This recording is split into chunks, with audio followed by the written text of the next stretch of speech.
आज ये मंगलसूत्र उतार रही हूँ क्योंकि जिस रिश्ते में मेरी कद्र ही नहीं उसे पहनकर क्या फायदा। शाम के 8 बजे थे। घर की घड़ी चल रही थी पर नीतू की नजर दरवाजे पर टिकी थी। डाइनिंग टेबल पर रखा खाना ठंडा हो चुका था। ये पहली बार नहीं था।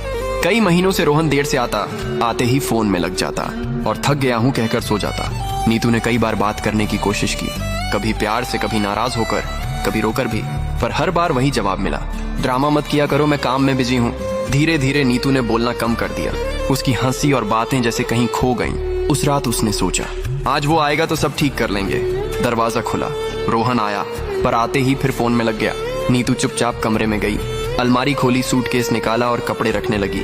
कुछ देर बाद रोहन अंदर आया तो टेबल पर खाना रखा था पर नीतू नहीं थी। कमरे में पहुंचा तो देखा नीतू मंगलसूत्र उतारकर टेबल पर रख रही थी। रोहन घबरा गया, ये क्या कर रही हो? नीतू की आवाज शांत थी पर आंखें भरी हुई।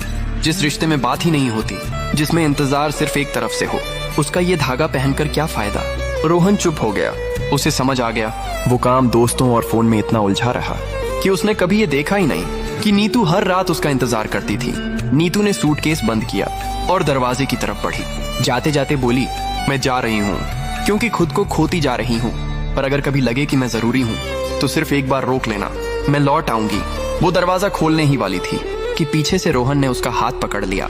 मत जाओ, मैंने तुम्हें हल्के में लिया, तुम ही मेरी दुनिया हो, तुम्हारे बिना ये घर घर नहीं है।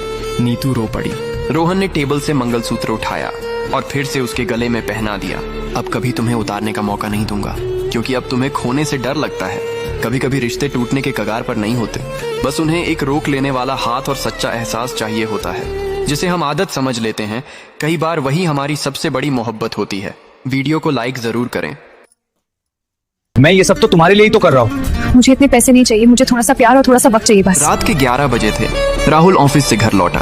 दरवाजा खोला तो देखा उसकी पत्नी पूजा सोफे पर ही सो गई थी। टीवी चल रहा था। टेबल पर ठंडी हो चुकी चाय रखी थी। राहुल ने हल्के से आवाज दी, पूजा सो गई क्या? पूजा उठी और मुस्कुराने की कोशिश की। आ गए, खाना लगा दूं? राहुल ने कहा। नहीं, बाहर खा लिया।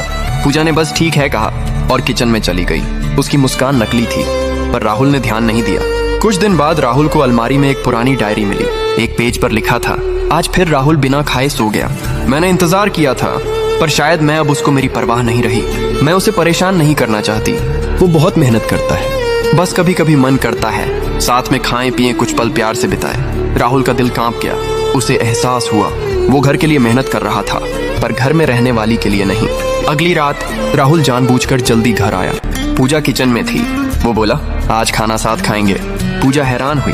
वो बोली, क्या हुआ, सब ठीक है ना? राहुल